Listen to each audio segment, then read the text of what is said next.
మెదక్ జిల్లా వెల్దుర్తి మండల సర్పంచుల ఫోరం అధ్యక్షులుగా మన్నేవారి జలాలపూర్ గ్రామానికి చెందిన రంగి కృష్ణ ఎన్నికయ్యారు. 12 గ్రామాలకు చెందిన బీఆర్ఎస్, బీజేపీ, ఇండిపెండెంట్ సర్పంచులు సమావేశమై అధ్యక్షులుగా కృష్ణ, ప్రధాన కార్యదర్శిగా మల్లేశం గౌడ్, ఉపాధ్యక్షులుగా రంగారెడ్డి, కార్యదర్శిగా పావని, కోశాధికారిగా చైతన్య, కార్యవర్గ సభ్యులుగా చందనాలను ఏకగ్రీవంగా ఎన్నుకున్నట్లు తెలిపారు. ఈ సందర్భంగా నూతన అధ్యక్షులు కృష్ణ మాట్లాడుతూ గ్రామాల అభివృద్ధికి కృషి చేస్తామని పేర్కొన్నారు.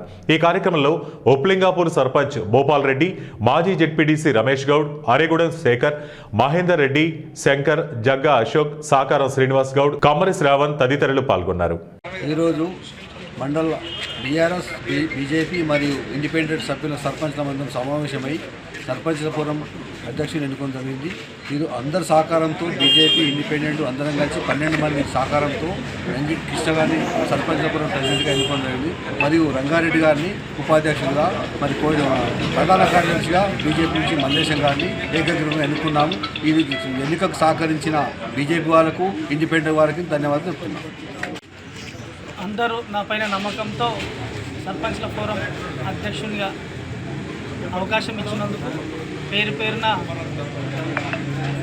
ఇండిపెండెంట్ క్యాండిడేట్కి, అలాగే బీఆర్ఎస్ సర్పంచ్లకి, అలాగే బీజేపీ సర్పంచ్లకి అందరికీ పేరు పేరున ధన్యవాదాలు తెలియజేస్తున్నాను. మన వెల్దుర్తి మండలంలో సర్పంచుల మందరం కలిసి 23 మంది సర్పంచులు ఉంటే అందులో 12 మంది సర్పంచులు మన రంగి కిట్టన్న గారిని ఈరోజు ఏకగ్రీవంగా బీఆర్ఎస్, బీజేపీ మరియు ఇతర ఇండిపెండెంట్ సభ్యులు ఉన్నారు. వాళ్ళందరం కలిసి రగన్న కిట్టన్న గారు ఈ వెల్దుర్తి మండల సర్పంచ్కి ఫండ్స్ తీసుకొస్తారని ఆయనను ఈరోజు మేమందరం కలిసి ఏకగ్రీవంగా ఎన్నుకోవడం జరిగింది.